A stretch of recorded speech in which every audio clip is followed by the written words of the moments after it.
Kamusta kayo mga libag, mga karayuman? Dito naman po ako, Nyolo the Third.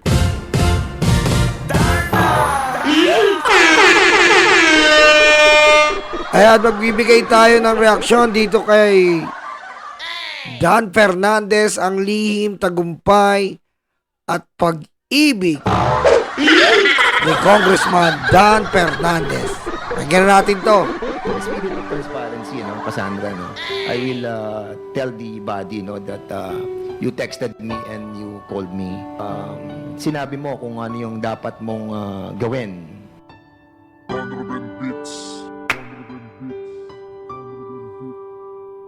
Si Danilo Ramon Subiaga Fernandez o mas kilala bilang Dan Fernandez ay ipinanganak noong 14 ng Enero 1966. Siya ang bunso sa 4 na anak nina Edilberto Fernandez Sr., isang konsehal ng Pagsanhan, at Teresita Fernandez.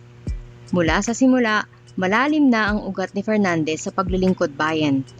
Siya ay malapit na kamag-anak ni Estanislao Fernandez, dating senador at mahistrado ng Korte Suprema, isang impluwensyang magtutulak sa kanya. May pala, bukod sa pagiging artista, may politics na lahi na pala si Dan. Tungo sa landas ng politika. Bata pa lamang ay pinakita na ni Dan ang kanyang interes sa serbisyo publiko, marahil ay bunga ng impluwensya ng kanyang pamilya. Bilang isang bata, si Dan Fernandez ay likas na masipag at determinadong magtagumpay. Nagtapos si Fernandez bilang valedictorian ng Pagsanhan Academy, isang tanda ng kanyang kasipagan sa murang edad. Dahil sa kanyang talino at determinasyon, nakatanggap siya ng scholarship sa Centro Escolar University kung saan niya tinapos Matalino, na scholar pala na scholar, matalino. ang kursong Doctor of Optometry. Taong 1986 nang pumasa siya sa licensure exam, isa pang tagumpay na idinagdag sa kanyang pangalan. Ngunit sa kabila ng tagumpay sa akademya, tumigil siya sa pag-aaral ng batas sa University of Santo Tomas upang sundin ang isang bagong landas, ang pag-aartista. Yan ang favorite ko to sa Mara Clara eh. Magaling sa Mara Clara to eh. Taong 1986 nang sumabak si Dan Fernandez sa industriya ng showbiz. Nakilala siya sa mga pelikulang Mara Clara the Movie noong 1996, Balawis noong 1996, Cobra Balawis? Mga kamukha ng mga DDS yun eh. Balawis, di ba? Mga kamukha ng mga DDS. Balawis! noong 1997 at Honor Thy Father noong 2015. Hindi madali ang paglipat mula sa mundo ng optometry papunta sa entablado ng telebisyon at pelikula. Ngunit nagtagumpay siya. Sa bawat pelikula, mas tumatatak ang kanyang pangalan sa publiko at ang kanyang karisma ay nagdala sa kanya sa mas malaking entablado, ang mundo ng politika. Taong 1998 nang simula ni Fernandez ang kanyang karera sa politika bilang board member ng Laguna. Dito unang nasilayan ang kanyang malasakit sa mga nasasakupan, isang katangian na magdadala sa kanya sa mas mataas na posisyon bilang Vice Governor ng Laguna mula 2001 hanggang 2004. Noong 2004, tumakbo siya bilang gobernador ng Laguna, ngunit natalo sa laban kay Teresita Lazaro. Sa halip na sumuko, ginamit ni Fernandez ang karanasang ito bilang aral at paghahanda sa mga susunod niyang hakbang sa kanyang political career. Noong 2007, muling bumalik si Dan Fernandez sa politika at tumakbo bilang kinatawan ng 1st District ng Laguna. Sa halalang ito, nanalo siya laban kay Attorney Nerio Joaquin Jr. Bagamat napawalang bisa ang kanyang pagkapanalo noong 2009 dahil sa residency issue, binawi ng Korte Suprema ang desisyon noong 2010 at muling Nagka-issue pala sa residence, no? nanalo si Fernandez sa re-election noong 2010 at 2013. Taong 2016, tumakbo siya bilang mayor ng Santa Rosa, Laguna, kung saan ipinakita niya ang kanyang kakayahan bilang leader ng lungsod. Muli siyang bumalik sa Kongreso noong 2019 at hindi lamang bilang kinatawan kundi bilang Deputy Speaker mula 2019 hanggang 2020. Sa kanyang mga termino, naging pangunahing tinig si Fernandez ng iba't ibang mahahalagang issue. Siya ang kasalukuyang kinatawan ng Lone District ng Santa Rosa, Laguna at naging mahalagang bahagi ng maraming batas at investigasyon sa mga pambansang issue. Sa kabuuan, si Fernandez ay may 122 principal. Ang dami na rin pala niyang author beard, no? Naro 22. Tsaka biglang sumikat siya, no? Naging chairman siya dito sa Quadcom. Di ba? Authored bills at 34 na co-authored bills. Isang patunay ng kanyang aktibong pakikilahok sa lehislatura.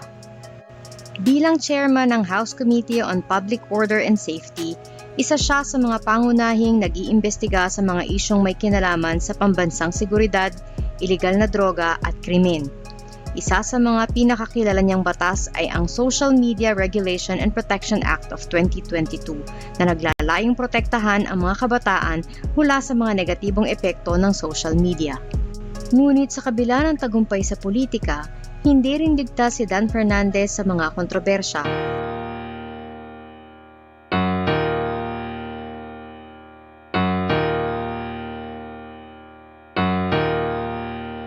Noong Nobyembre 2023, ang Global Aero Blue Corporation, isang kumpanyang bahagyang pag-aari niya, ay nasangkot sa issue ng pagkakautang sa Fly Noor na nagsampa ng claim na nakakahalaga ng $751,000 kaugnay ng aircraft lease.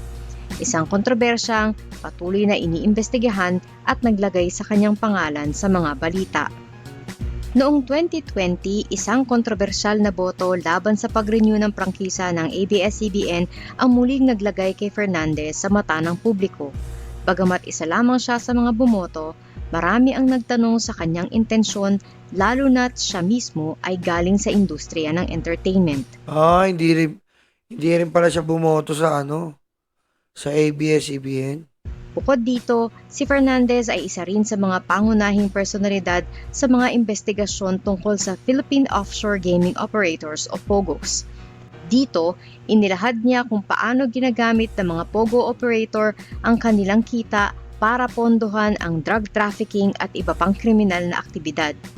Sa mga pagdinig, pinakita niya ang koneksyon ng mga operator ng POGO sa extrajudicial killings o EJ case at ibinunyag ang kaugnayan ng mga ito sa organisadong krimen. Si Dan Fernandez, isang tao na maraming tagumpay at pagsubok mula sa akademya, showbiz, politika hanggang sa mga kontrobersya. Ang kanyang kwento ay patunay na sa likod ng bawat tagumpay, may mga pagsubok na maaaring harapin. Hanggang saan kaya niya kayang ipaglaban ang kanyang pangalan at posisyon sa gitna ng mga hamon ng buhay politika. Meron tayong kasabihan, minsan ka lang dadaan sa buhay na to. At pag dumaan ka, gawin mo na yung tama. Dahil sa Tama yun ha. Minsan ka lang dadaan, walang ulit yung buhay, walang replay yan. Di ba? Kaya pagdaan mo, tama na yung gawin mo. Diba? Galing ha? tama, hindi ka magkakamali. Tama. Dahil pag ginawa mo yung tama, diba? Hindi ka magkakamali.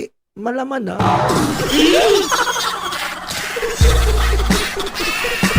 O yan po ang ating reaksyon dito po sa ating magiting at magaling na sobrang sikat ngayon na si Dan Fernandez, Congressman. Ayan. Maraming salamat po. Sana po nagustuhan niyo po ang ating inihain sa inyong palatuntunan.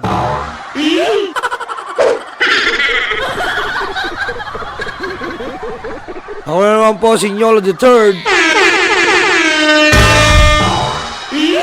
Pa-like and subscribe na lang po sa ating channel. Maraming salamat mga libag, karayuma, at mga mahal nating abangeros at dabarkads. Paalam.